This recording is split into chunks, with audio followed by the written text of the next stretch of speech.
Bonsoir à tous, cette journée de dimanche a été plutôt similaire à la veille, c'est-à-dire celle de samedi, à l'exception près, et je ne pense pas que ce soit un détail, que des éclaircies ont fait leur retour depuis la Manche et se sont enfoncées au fil des heures vers le bassin parisien ou encore le centre Val-de-Loire.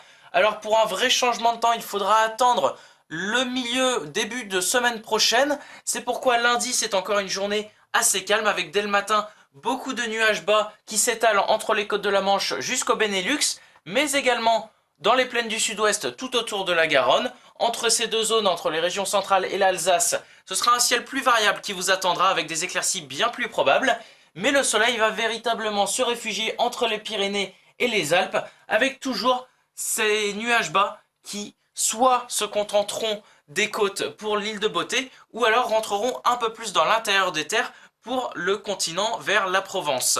L'après-midi toutefois, la Corse devra s'aligner avec son comparse de la Côte d'Azur, car les grisailles vont pénétrer un peu plus dans l'intérieur de l'île.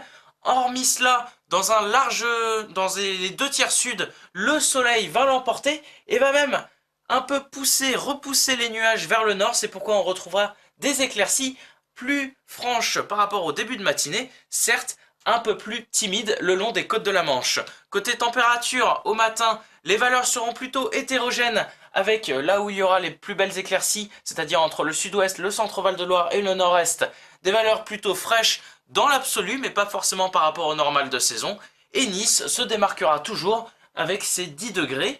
L'après-midi, les maximales poursuivront leur hausse dans le sud-ouest et accuseront une nette hausse dans le nord-est. C'est pourquoi entre ces deux zones, on sera souvent abonné au minimum à 16 degrés, mais des 20 degrés pourront être régulièrement approchés, voire même atteints. La suite, mardi, c'est une journée de transition, avec la perturbation qui va commencer à se former au large de l'Atlantique. C'est pourquoi un voile d'altitude plutôt épais va remonter depuis le sud-ouest.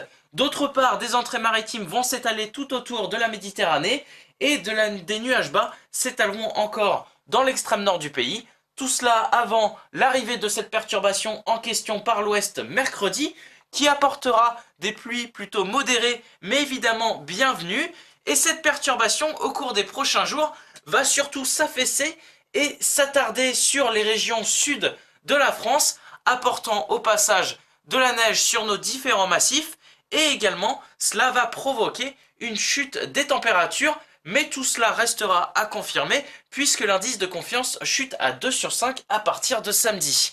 Voilà, en espérant avoir été clair, je vous laisse avec les éphémérides et je vous souhaite une bonne soirée à toutes et à tous. Au revoir.